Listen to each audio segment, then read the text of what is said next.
Bonjour à tous, mon nom est Jocelyn Bigot, je suis maître praticien en Reiki traditionnel Usui et thérapeute holistique. Je suis très heureux de vous retrouver sur ma chaîne Aura Aura pour cette nouvelle vidéo où je vais répondre aujourd'hui à une question que beaucoup d'entre vous se posent si vous envisagez d'essayer le Reiki pour la première fois, mais que vous avez une certaine inquiétude. Alors, est-ce que le Reiki peut être dangereux ?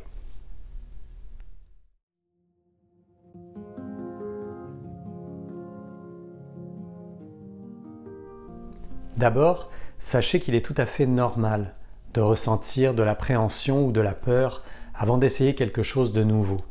Surtout lorsqu'il s'agit d'une expérience comme le Reiki qui implique une connexion intime avec votre énergie et vos émotions.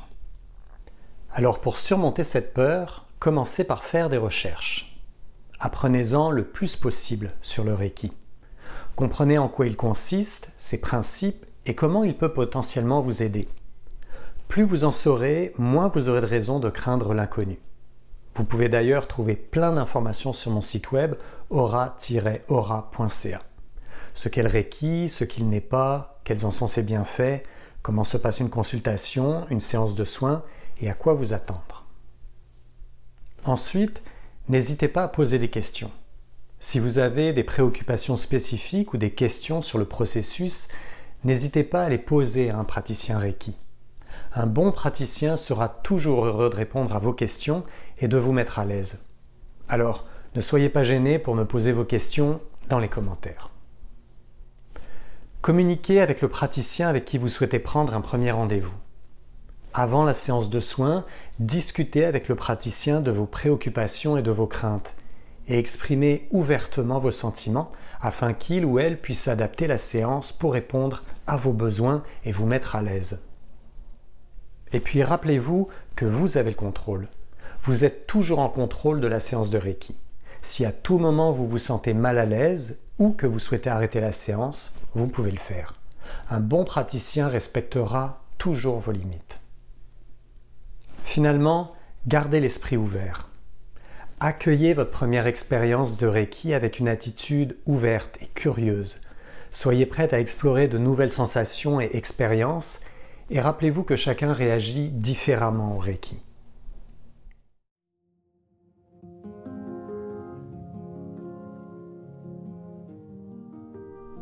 La pratique du Reiki, bien que sûre et non invasive, peut néanmoins présenter quelques risques si elle n'est pas pratiquée correctement ou dans une mauvaise optique.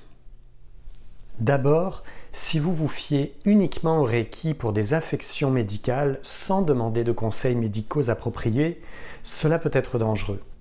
Le Reiki doit toujours compléter et non remplacer les soins médicaux conventionnels. Attention également à la fausse sensation de sécurité. Se sentir mieux après une séance de Reiki ne signifie pas que vos problèmes de santé sous-jacents ont été résolus.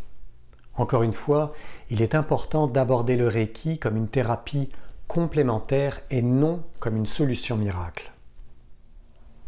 En ce qui concerne les émotions, les traitements Reiki peuvent parfois déclencher une libération émotionnelle ou faire remonter des traumatismes passés.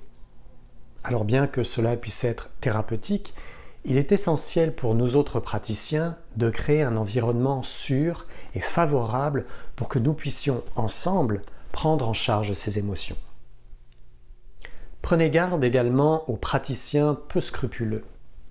Malheureusement, comme pour toute profession, il peut y avoir des praticiens malhonnêtes qui cherchent à exploiter leurs clients ou qui n'ont pas la formation adéquate.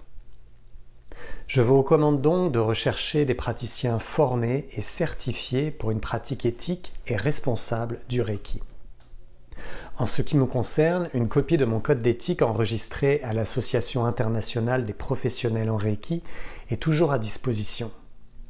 Et je demande systématiquement, au préalable, l'autorisation à mes clients pour pratiquer le toucher thérapeutique, sachant qu'un praticien Reiki ne doit jamais poser les mains sur les parties génitales ou sur la poitrine.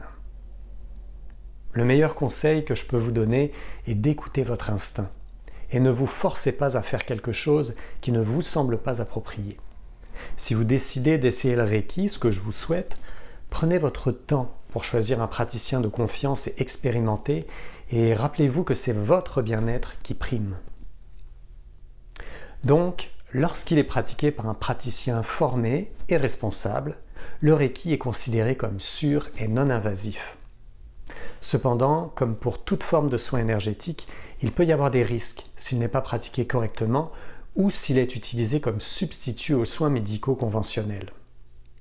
Je vous rappelle que le Reiki est une approche énergétique complémentaire de la médecine conventionnelle. Il ne constitue en aucun cas un traitement médical ou une solution de remplacement. Il faut toujours consulter un médecin pour tout ce qui a trait à votre santé, mentale ou physique, en particulier pour tout symptôme qui exige un diagnostic médical ou l'attention d'un médecin. Voilà, j'espère que cela vous a donné envie d'essayer une première séance de Reiki de façon plus sereine. Si vous avez aimé cette vidéo, je vous invite à liker en cliquant sur le pouce levé juste en dessous. Vous pouvez également vous abonner à la chaîne et me laisser une question ou un commentaire, j'aime toujours vous lire. Finalement, vous pouvez vous rendre sur mon site web aura-aura.ca pour plus d'informations sur ma pratique.